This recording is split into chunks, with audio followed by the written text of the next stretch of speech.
போதுங்களே, அரிசி சம்பந்தப்பட்ட சாப்பாடுலாம் ஜாஸ்தி சாப்பிடணும் டாக்டர் சொல்லிருக்காரு. சாப்பிட்டா தொப்பை விழுந்துருமா, கோதுமை தான் பெட்டரா. போதும் போதும். டாக்டர் ஏதாவது சொல்லிட்டு தான் இருப்பாங்க. தொப்பையை குறைக்கணும்னா வாக்கிங் போங்க. ஆரம்பத்துல இருந்து சப்பாத்தி சாப்பிடுற நார்த் இந்தியன்ஸ்க்கு என்ன தொப்பையே இல்லையா? உங்கள்கிட்ட யாரா பேச முடியுமா?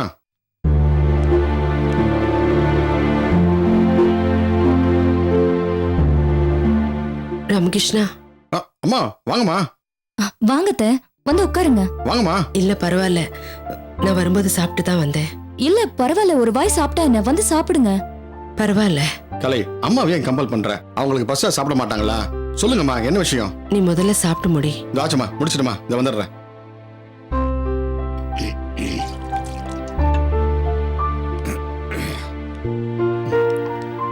சொல்லுமா, என்ன விஷயம்? மாதவி விஷயத்துல என்ன முடிவு பண்ணியிருக்க? அத பத்தி தான் பேச வந்தியா? ஆமாப்பா. நான் என்ன முடிவு பண்ண வேண்டியிருக்கு? என்னப்பா இப்படி பேசுற? மனோகரன் குடும்பத்தை பார்த்து பேசி முறைப்படி மாதவியை பொண்ணு பார்த்து நிச்சயம் பண்றதுக்கு வர சொல்லணும்ல. வீட்டுல வச்சு கேட்கும்போது நீ பாட்டு கிளம்பி வந்துட்ட. இங்க வந்து கேட்டா நீ பதிலே சொல்ல மாட்டேங்கிற. ஏன்னா நீ பதில் சொல்ல முடியாத கேள்வியை கேட்கறன்னு அர்த்தம். ஏன்பா பதில் சொல்ல முடியாது? நீ அவளோட அண்ணன். நியாயப்படி பார்த்தா நீதான் அவளோட கல்யாணத்தை முன்ன நின்னு செய்யணும். எங்களை கேட்டுட்டா மாதவி மனோகரனை காதலிச்சா?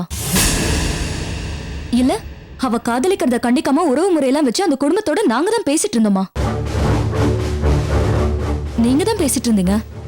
மாதவி மனோகரனை காதலிக்கிறதுக்கு பச்சைக்கொடி காட்டினதும் நீங்க தான்.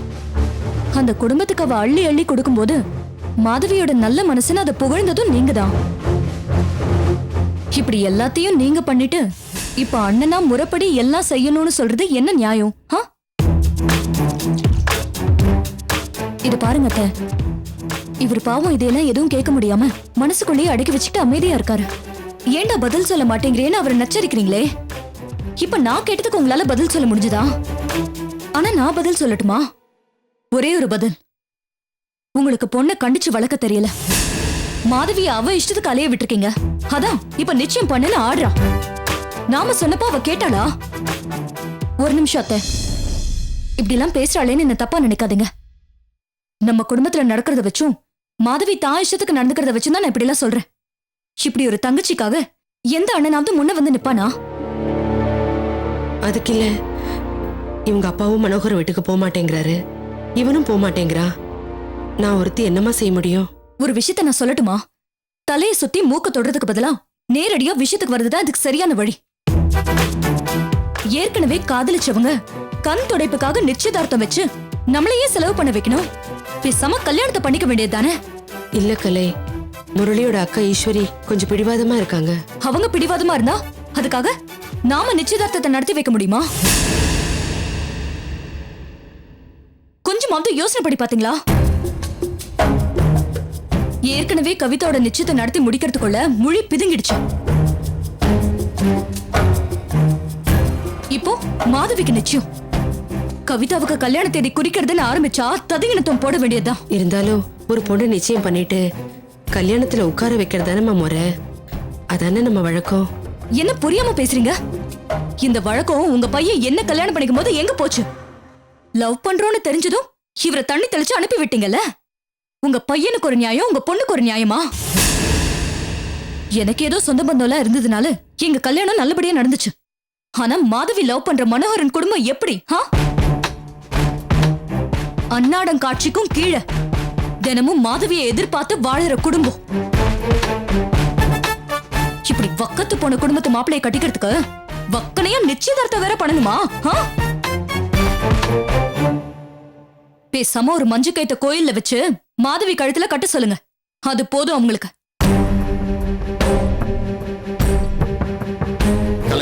இதுல எங்களுக்கு விருப்பம் இல்லைன்னு சுருக்கமா சொல்லி முடிக்க வேண்டியது தானே. ஏன் இப்படி தேவையில்லாததெல்லாம் பேசிட்டு இருக்க? ஏன் அம்மா மனசு கஷ்டப்படும்னு சொல்றீங்களோ? இது பாருங்க அத்தை, நான் என் மனசுல பட்டதான் சொன்னேன். இத தப்புன்னு உங்களால சொல்ல முடியுமா? கவிதா மாதிரி மாதவி ஒழுங்கா இருந்திருந்தா நானே மாதவிக்கு ஒரு நல்ல மாப்பிளைய பாத்திருப்பேனே. முரளிக்கு ஈக்குவலா ஒரு கோடீஸ்வர மாப்பிளைய கொண்டு வந்து நிறுத்திருக்க மாட்டேன். என்னவோ அவங்கவுங்க தலையில என்ன எழுதி இருக்கோ அதானே நடக்கும். இது ஒண்ணும் தலைவிதி இல்ல அத்தை, மாதவியோட திமிரு. மனோகரன் IAS முடிச்ச பிறகுதான் கட்டிக்குவேன்னு ஒத்த கால்ல நின்னாலே ஏன்? அப்பதானே நிச்சயதார்த்தத்தையும் கல்யாணத்தையும் ஆடம்பரமா பண்ண முடியும். பெரிய பெரிய VIP எல்லாம் வருவாங்க. அவங்க முன்னாடி ஜோடியா கை கோத்துட்டு நிக்கணுங்கிற பேராசை. அதனாலதான் நாம எவ்வளவோ தடவை வற்புறுத்தி அவ அசைஞ்சு கொடுக்கல. முரளி வீட்டுல நெருக்கடி கொடுக்கறதுனால தான் அவ இந்த கல்யாணத்துக்கு ஒத்துக்கிட்டு இருக்கா. மனசார ஒத்துக்கல. வெறும்பல் எப்படி கட்டிக்கிறதுன்னு நினைச்சிட்டு இருக்கிற அவளை நான் தலையிட்டு கட்டி வச்சேன்னா நாளைக்கு அவங்க வீட்டுல ஏதாவது ப்ராப்ளம் வந்துச்சுன்னா அண்ணன் நல்ல மனசோட எனக்கு இந்த கல்யாணத்தை செஞ்சு வைக்கல, அதனாலதான் எனக்கு இந்த நிலைமை வந்ததுன்னு பழி எந்த அளவுல விழுந்துரும். இது எனக்கு தேவையாமா? அதனால தான் நான் ஒதுங்கி நிக்கிறேன். அப்போ நீ மனோகர வீட்டுக்கு போக மாட்டேங்கிற? ஆமாமா, ஏற்கனவே எனக்கு அந்த மனோகரனுக்கும் சண்டை வந்திருக்கு. அது மட்டும் இல்லாம அந்த வீட்டை பாக்குறதே எனக்கு கௌரவ குறைச்சலா படுது. அதனால என்ன மன்னிச்சிடுமா. பரவாயில்லப்பா, உனக்கு கௌரவ குறைச்சல் ஆயிடுங்கிறதுக்காக மாதவியோட மனசை நொறுக்கி வேற எவனுக்காவது கட்டி வைக்க முடியுமா? இல்ல மாதவிதான் அது கொத்துக்குவாளா? மனோகரன் இருக்கிறவனோ இல்லாதவனோ, ஆனா அவன்தான் மாதவிக்கு பொருத்தமானவன். அது மட்டும் இல்ல, நம்ம வீட்டு மருமகன்னு சொல்லிக்கிறதுக்கு தகுதியானவனும் அவன்தான். கோகிலாவோட வீட்டுக்காரரை காட்டிலும் கவிதாவுக்கு பார்த்திருக்கிற கோட்டீஸ்வர முரளியை காட்டிலும் மனோகரன் தான் வசந்தவன். கவிதாவோட கல்யாணத்துக்கு நீயும் கலையும் செஞ்சதை விட மனோகரன் தான் அதிகமாவே செஞ்சிருக்கான். அக்கா புருஷனா கோகிலோட வீட்டுக்காரர் கேசவன் செய்யாதத நாம கேட்காமலே அவன் செஞ்சிருக்கான். ஒரு மருமகனா மாமனாருக்கு செய்ய வேண்டியதை விட அந்த மனோகரன் நிறையவே செஞ்சிருக்கா. என்ன நீ பாட்டு அடிக்கிட்டு போயிட்டு இருக்க? அப்படின்னு அந்த வெறுமையை செஞ்சுட்டா? இப்ப நான் சுமங்கலியா உன் முன்னாடி நிக்கிறதுக்கு காரணமே அந்த மனோகரன் தாண்டா. குடிச்சிட்டு சுயநினைவு இல்லாம ரோட்ல விழுந்து கிடந்த அப்பாவை எதிலையும் அடிபடாம காப்பாத்தி நம்ம வீட்டு வரைக்கும் கொண்டு வந்து விட்டுட்டு போனா. அது மட்டும் இல்ல, அவன் சட்டையில அவர் வாந்தி எடுத்தது கூட அவன் பெருசா நினைக்கல. எந்த மருமகனாவது இப்படி இருப்பானா? கவிதாவுக்கு தாலியும் செயினும் வாங்குறப்போ பணம் குறைஞ்சதே. அப்ப அந்த கடை ஓனரோட நல்ல மனசால முரளியோட வீட்டுக்காரங்க முன்னாடி அவமானப்படாம தப்பிச்சுன்னு சொன்னேனே, அந்த கடை ஓனர் அப்படி சொன்னதுக்கு யாருடா காரணம்? மனோகரன் தான். அவன் அந்த பணத்துக்கு ஜாமீன் சொல்லியிருக்கான். அது மட்டும் இல்ல, கோகிலாவோட தாலி செயின் தரம் குறைஞ்ச தங்கம்னு நகை கடையில இன்னும் அதிகமா பணம் கேட்டப்போ பாண்டு பேப்பர்ல கையெழுத்து போட்டு கொடுத்து வேலை செஞ்சு பாக்கி கழிக்கிறேன்னு சொன்னவனும் மனோகரன் தான். கவரிங் செயின் விற்க போன இடத்துல போலீஸ்ல மாட்டின கேசவனை மாதவி கூட போய் காப்பாத்தி கூட்டிட்டு வந்ததும் மனோகரன் தான். இப்படிப்பட்ட ஒருத்தனை தங்கச்சிக்கு மாப்பிள்ளையாக்க உனக்கு இஷ்டம் இல்ல. அவங்க குடும்பத்தை பாக்குறதே பாவம்னு நினைக்கிறேன். பரவாயில்ல, இந்த மட்டும் உன் மனசுல இருக்கிறது வெளிப்படையா சொன்னியே, ரொம்ப நன்றி.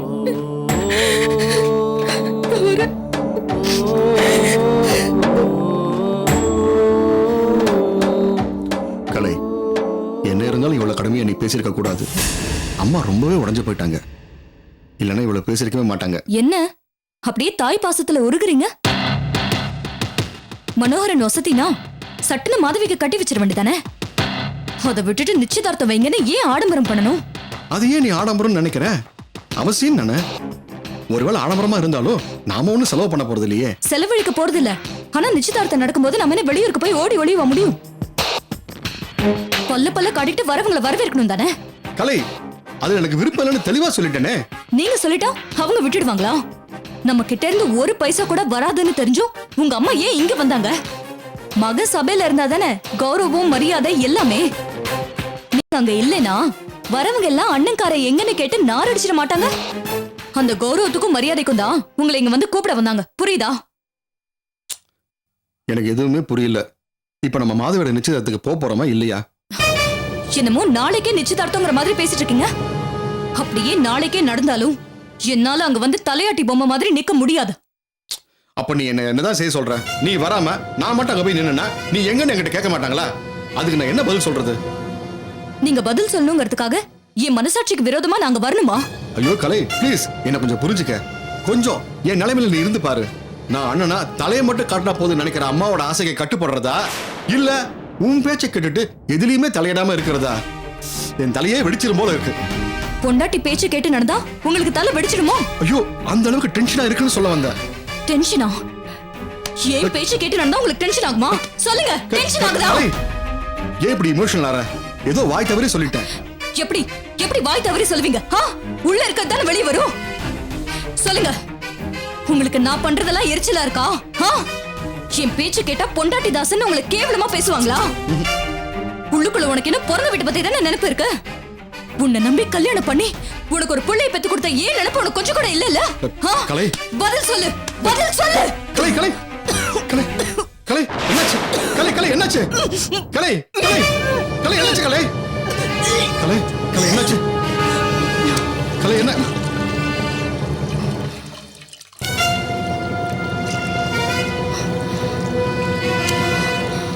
கலை என்ன? தொடாதீங்க.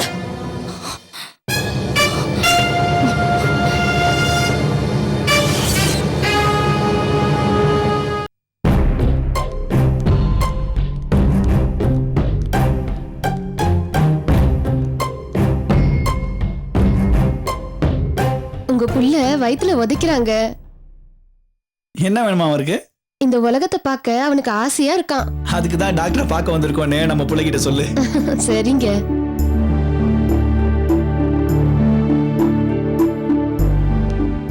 இங்க கலையரசி ராமகிருஷ்ணன் யாரு? நாங்க தான் சிஸ்டர். டாக்டர் உங்களை உள்ள கூப்பிடுறாங்க. நீங்க எங்க இருங்க, நான் போயிட்டு வரேன்.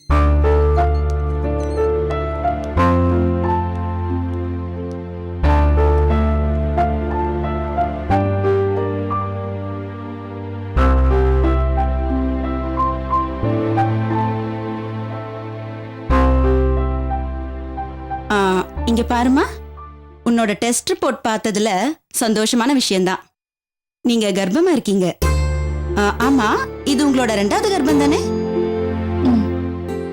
இந்த குழந்தைய நல்லபடியா பிறக்க என்னோட வாழ்த்துக்கள். பிரிஸ்கிரிப்ஷன்ல மெடிசின்ஸ் எல்லாம் எழுதியிருக்கேன். இத ஃபாலோ பண்ணீங்கன்னா பேபி நல்லபடியா ஹெல்தியா வளரும். என்னம்மா யோசிக்கிற? இத கலைச்சிருங்க டாக்டர். இந்த குழந்தைய பெத்துக்கிறதுல எனக்கு இஷ்டம் இல்ல. தயவு செஞ்சு இந்த கருவை கலைச்சிருங்க. என்ன கலை சொல்றீங்க? முதல் குழந்தைக்கும் 2வது குழந்தைக்கும் போதுமான இடைவெளி இருக்கே. அந்த குழந்தைய கவனிக்க முடியாதுன்னு இதை கலைக்க சொல்றீங்களா? இல்ல டாக்டர், நான் படுற கஷ்டமே போதும். இந்த குழந்தையும் பிறந்து கஷ்டப்பட வேண்டாம். ஏம்மா, முதல்ல பெண் குழந்தை பிறந்த மாதிரி இந்த தடவையும் பெண் குழந்தை பிறந்துரும்னு பயமா? என் பயமே வேற டாக்டர். என் ஹஸ்பண்ட் என்னையும் என் குழந்தைங்களையும் நடுத்தருவில் விட்டுட்டு வரணும்னு பயந்துதான் இந்த கர்ப்பத்தை கலைக்க சொல்றேன். உங்க ஹஸ்பண்டுக்கு நீங்க கர்ப்பமானது பிடிக்கலையா? நான் வேணா அவரை கன்வின்ஸ் பண்ணட்டுமா? அவர் கேரக்டர் சரியில்லை டாக்டர். ஃபேமிலி நினைப்பே அவருக்கு இல்ல. அவருக்கு மனசு பூரா அவர் அம்மா அப்பா தங்கச்சிங்க தான். அவங்களுக்கு தான் சம்பாதிக்கிறதெல்லாம் அள்ளி கொடுக்கறாரு. என்னையும் என் மகளையும் அவர் கவனிக்கிறதே இல்ல. இதுல இன்னொரு குழந்தை பிறந்துட்டா நான் எப்படி டாக்டர் சமாளிப்பேன்?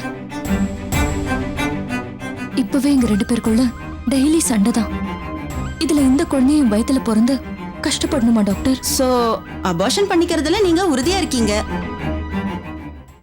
ஆமா டாக்டர். ஓகே, உங்க ஹஸ்பண்ட வர சொல்லுங்க. நான் அவர்கிட்ட கொஞ்சம் பேசணும். அவர்கிட்ட நீங்க என்ன பேசணும் டாக்டர்? அபார்ஷன் பண்றத பத்தி அவர் என்ன நினைக்கிறாருன்னு தெரிஞ்சுக்கணும் இல்லையா? அவரை கொஞ்சம் வர சொல்றீங்களா? Okay doctor. அவரை அனுப்பிட்டு நீங்க வெளியே வெயிட் பண்ணுங்க.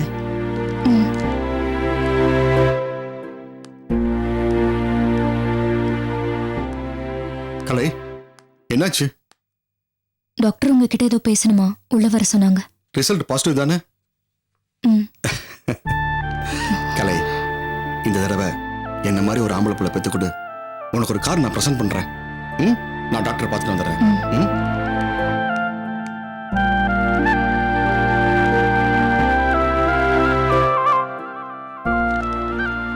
நானே உங்களை கூப்பிடுறேன். அவங்கள கொஞ்சம் வெளியே வெயிட் பண்ண சொல்லுங்க.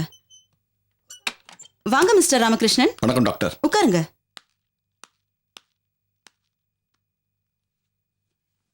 டாக்டர், என்கிட்ட ஏதோ பேசணும்னு சொன்னீங்களாமே. எஸ், உங்களுக்கு அப்பா அம்மா கூட பிறந்தவங்க மேல பாசம் அதிகமா இல்ல உங்க வைஃப் குழந்தை மேல பாசம் அதிகமா? டாக்டர், நீங்க கேட்கறது எனக்கு எதுவுமே புரியல. நான் நேரடியாவே விஷயத்துக்கு வரேன். உங்க வைஃப் இப்போ 2வது தடவையா கன்சீவ் ஆயிருக்காங்க. பொதுவா கர்ப்பம் ஆகுறது எல்லா பொண்ணுங்களுக்கும் சந்தோஷத்தை கொடுக்கும். ஆனா உங்க வைஃப் ரொம்ப இன்செக்யூர்டா ஃபீல் பண்றாங்க. அதுக்கு காரணம் நீங்க தான். டாக்டர், புரியல டாக்டர், என்ன சொல்றீங்க? மேரேஜ் ஆற வரைக்கும் தான் பிறந்த வீடு, பேரண்ட்ஸ், கூட பிறந்தவங்க. ஆஃப்டர் மேரேஜுக்கு அப்புறம் நமக்குன்னு ஒரு குடும்பம் வந்துடுது இல்லையா? நமக்குன்னு ஒரு வைஃப் இருக்கா. அவ மனசு பாதிக்காத அளவுக்கு பிறந்த வீட்டுக்கு செலவு பண்ணணும். எல்லாத்தையும் அவங்களுக்கு கொடுத்துட்டா நம்ம நிலைமை என்ன ஆகுன்ற பயம் வந்துடும் இல்லையா உங்களுக்கு? இத ஒரு டாக்டரா தான் உங்களுக்கு நான் அட்வைஸ் பண்றேன். முதல்ல உங்க வைஃபோட பயத்தை போக்குங்க. ஏன்னா அவங்க அபார்ஷன் பண்ணிக்கிற முடிவுல இருக்காங்க.